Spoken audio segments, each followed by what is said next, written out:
Os fins justificam os meios. Esse é um dos temas principais do quarto episódio de Falcão e o Soldado Invernal.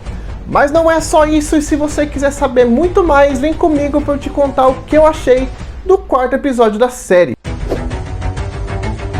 Fala meu jovem, beleza? Aqui é o Cross e hoje nós vamos falar um pouquinho sobre o quarto episódio de Falcão e o Soldado Invernal, que na minha opinião foi um dos melhores episódios da série até aqui. Ele respondeu várias perguntas, deu as faces dos heróis, deu as faces dos vilões e respondeu se a gente pode ou não confiar no Zemo. Mas eu sei que eu posso confiar no seu like, não é? Então já manda esse seu like pra cá porque ajuda muito a gente a continuar fazendo esse tipo de conteúdo pra vocês, e cada like que vocês mandam é um amigo novo que a gente alcança, beleza? Então, meu, muito obrigado pelo seu like. E eu quero começar falando como tudo tá conectado e amarradinho nessa série. Nenhuma cena está ali jogada à toa, tudo tem um propósito e, logicamente, nós vamos começar do começo, que é da conversa do Bucky com a Dora Milaje, a Ayo, que é onde o episódio anterior acabou.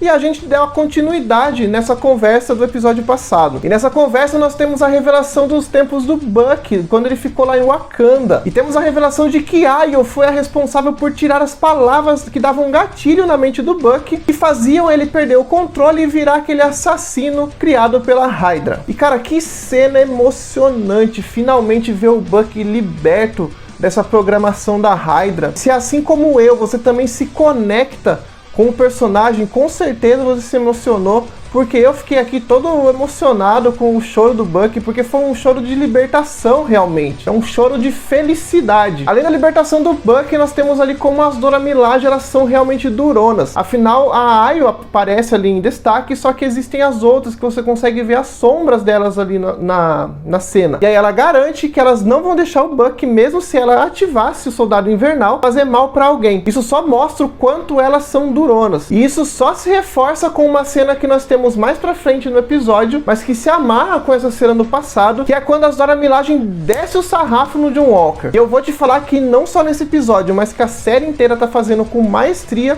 são cenas de ação. Deixando a ação um pouquinho de lado, vamos falar um pouquinho sobre o Zemo, que com certeza é um dos personagens que vem se destacando cada vez mais. Não só pelas dancinhas, pelo seu gingado, e não também só por ver ali toda a treta acontecendo e sair fugindo de mansinho, mas também pelo seu discurso que é cheio de hipocrisia, e isso fica claro em uma discussão que ele tem com o Sam e com o Bucky, onde ele nesse diálogo taxa os outros como extremista, mas ele mesmo é um extremista, na insana busca dele de acabar com os super seres, os super soldados para ser mais preciso. O Barão, ele despreza as motivações alheias. Para ele, o super soldado nasceu do desejo de se tornar superior às outras pessoas, simbolizando assim um ideal supremacista, que corrompe qualquer um que utilizar o soro, com exceção do nosso querido e saudoso Steve Rogers, que o próprio Barão acaba reconhecendo. O soro nunca corrompeu Steve. Touché.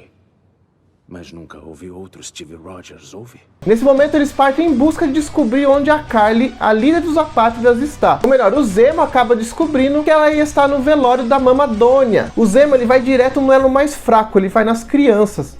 E eu acho que até por isso que o Bucky foi atrás do Zemo, porque o Bucky e o Sam só sabem dar porrada, né? E assim que eles partem em busca da Karli no velório da Mama Donia, eles são interceptados por quem? Ninguém mais, ninguém menos do que John Walker, o novo Capitão América.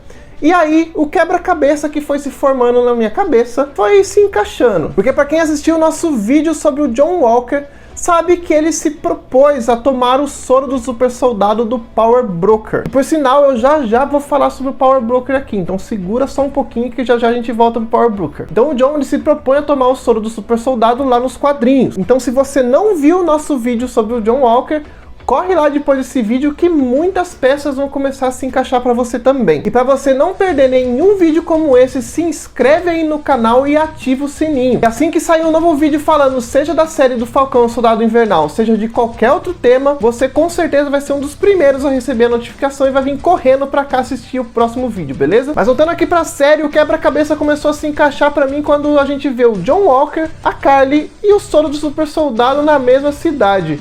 Isso só podia significar uma coisa, né?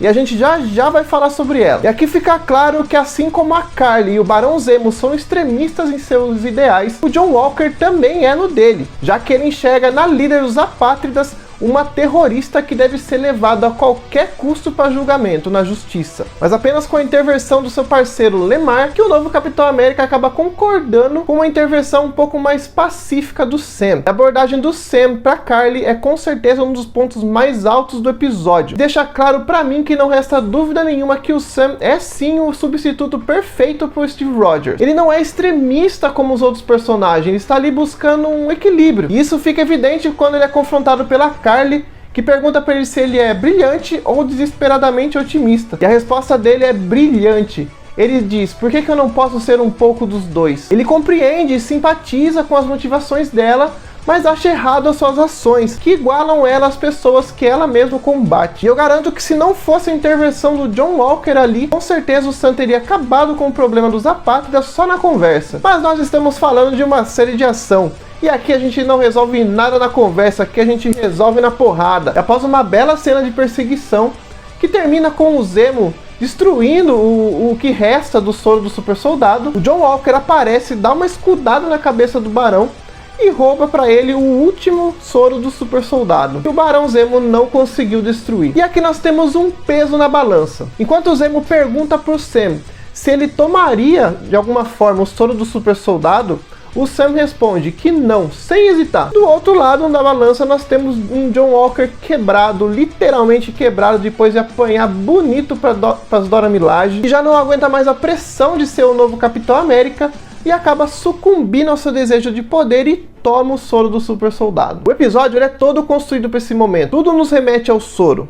Lembra que eu falei para vocês atrás do quebra-cabeça? Então, tudo está ali nas entrelinhas pro final o John Walker tomar o soro do super soldado. Durante todo o episódio eles batem na tecla que o soro não apenas aumenta as capacidades físicas da pessoa, como também mexe com o seu psicológico. Uma pessoa íntegra, como Steve Rogers, quando toma o soro, acaba se tornando uma pessoa mais honrada e decidida. Diferente de um nazista que nem o Caveira Vermelha, que acaba tomando o soro e vira um louco. E o John Walker acaba se tornando esse louco. Talvez devido à pressão de carregar esse manto do Capitão América, ou talvez ele já não era digno no seu passado, já que uma conversa que ele tem com o Lemar durante o episódio revela que durante a guerra eles precisaram fazer coisas que não eram lá certas. E o soro, aliado com a morte do Lemar, acaba despertando toda a fúria do John Walker. E em uma das cenas que com certeza vai ficar para a história do MCU, seja para o bem ou seja para o mal, ali na vingança, no calor do momento, o Capitão América acaba matando um dos membros dos apátridas em praça pública,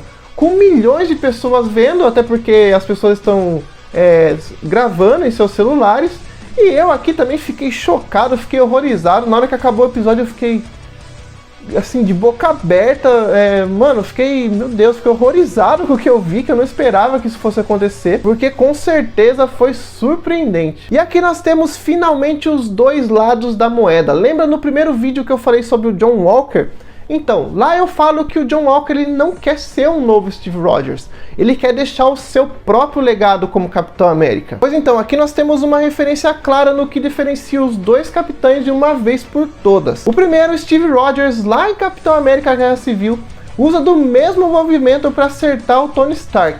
Só que em vez de mirar na cabeça do Homem de Ferro, ele mira no reator Ark, para incapacitar o herói. Já o segundo, lado insano da moeda, nós temos o John Walker, que vai com um escudo, uma arma de defesa, uma arma que simboliza a liberdade. Ele acerta a cabeça do seu inimigo já derrotado, matando o membro da apátrida, sujando com sangue de uma vez por todas não só o escudo, mas também o legado deixado pelo Steve Rogers. Bom, mas antes de terminar o vídeo, eu quero falar de um momento muito importante que passou no episódio, mas passou bem rápido. Se você não tem olhos de falcão, assim como a gente do público geral, deve ter passado despercebido. Mas pra gente não passou.